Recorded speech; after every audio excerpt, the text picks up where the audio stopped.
प्रधानमंत्री नरेंद्र मोदी के जन्मदिन पर सुप्रीम कोर्ट के वरिष्ठ अधिवक्ता श्री अदृश अग्रवाल ने लगभग 1300 फोटो की एक विशेष प्रदर्शनी लगाई। सुनिए इस प्रदर्शनी के बारे में उन्हीं से। प्रदर्शनी यहाँ पर लगाई है और ये प्रदर्शनी आप जैसा देख रहे हैं कि इस प्रदर्शनी में बचपन से लेकर जब से मोदी जी आरएसएस के कार्यकर्ता थे या बचपन में किस तरह से अपने घर में रहते थे, उसके बाद वो किस तरह मुख्यमंत्री बने और उसके बाद किस तरह से दूसरी बार प्रधानमंत्री बनकर पूरे विश्व में देश का नाम सुशोभित कर रहे हैं और उसको फैला रहे हैं। अदृश जी अग्रवाल के बारे में आपको बता दें, ये इंटरनेशनल काउंसिल ऑफ जूरिस्ट के प्रेसिडेंट हैं, ये इंटरनेशनल कमीशन ऑफ राइटर्स के भी प्रेसिडेंट हैं और सबसे बड़ी बात है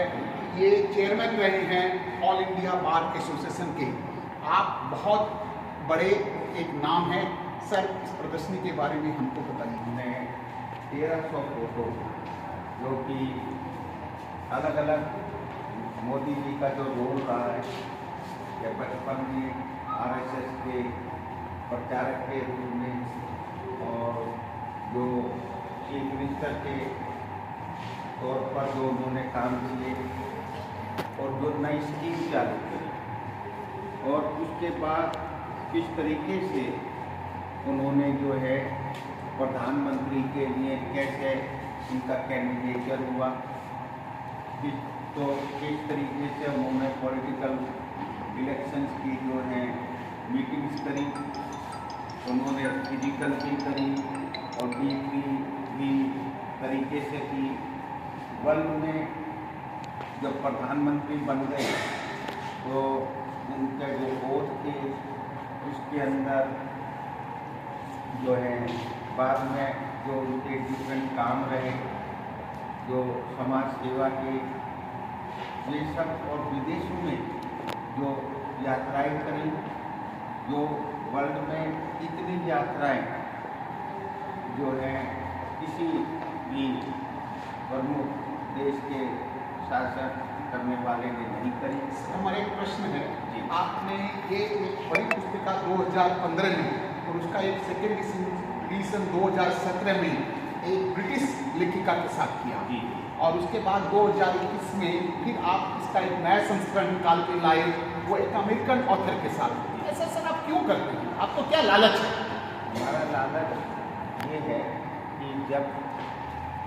हमारे इंटरनेशनल कोर्ट ऑफ जस्टिस के जो चीफ जस्टिस जो प्रेसिडेंट बोलते हैं, जैसे चीफ जस्टिस होते हैं, जब उन्होंने हमारी कॉन्फ्रेंस 2014 में लंदन में जब हो रही थी तो उस वक्त उन्होंने पूछा कि who is mister Modi who is able to get such support from the public. तो उस वक्त हमने जो है ये यहाँ हमने उनसे बात करी, हमारे कुछ अमेरिकन दोस्तों से, उन्होंने मोदी जी से बात करी। फिर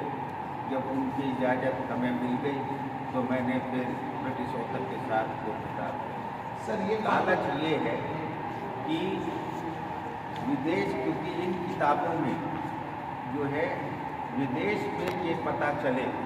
कि मोदी जी का जो गुजरात मॉडल था उसको कितना सक्सेस मिली और ये मैंडेट जो पॉलिटिकल मैंडेट मोदी जी को मिला वो विदेश के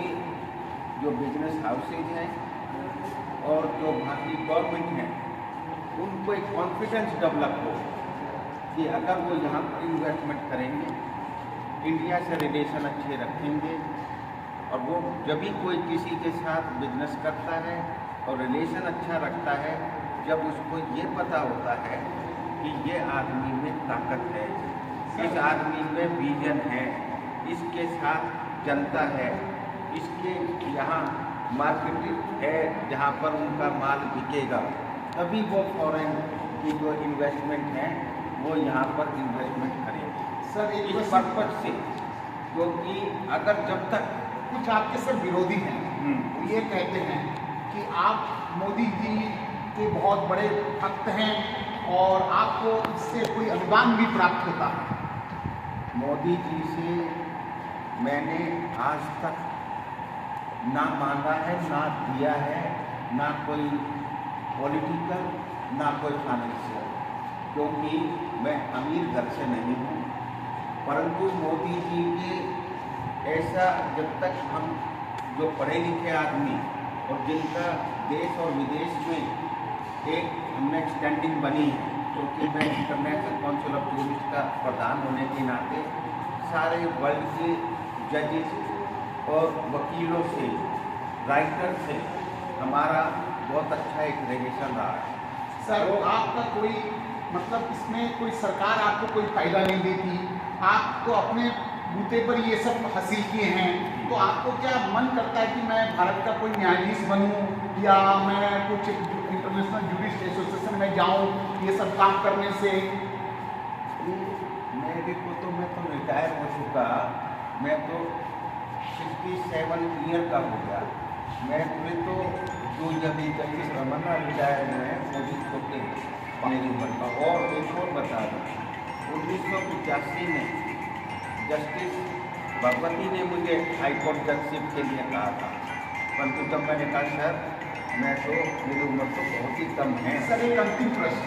आप इतना बड़ा काम कर रहे हैं, आपकी ये फोटो गैलरी देखकर हम अभिभूत हो गए। आपने भयंकर काम किया और आपकी तीनों किताबें भी बहुत ही प्रशंसनीय हैं। परंतु सर, क्या मोदी जी खुद कभी आपसे मिले हैं या इन किताबों को लेकर बोला है उन्होंने? 3 बार मुझे मिलने का मौका मिला है। उन्होंने 2 बार मेरी जो 2 किताब थी, जो फर्स्ट एडिशन और सेकंड एडिशन, उस पर खुद उन्होंने साइन करके दी। थैंक यू सर, आपने न्यूज़ 24/7 से बातचीत करने के लिए बहुत बहुत धन्यवाद।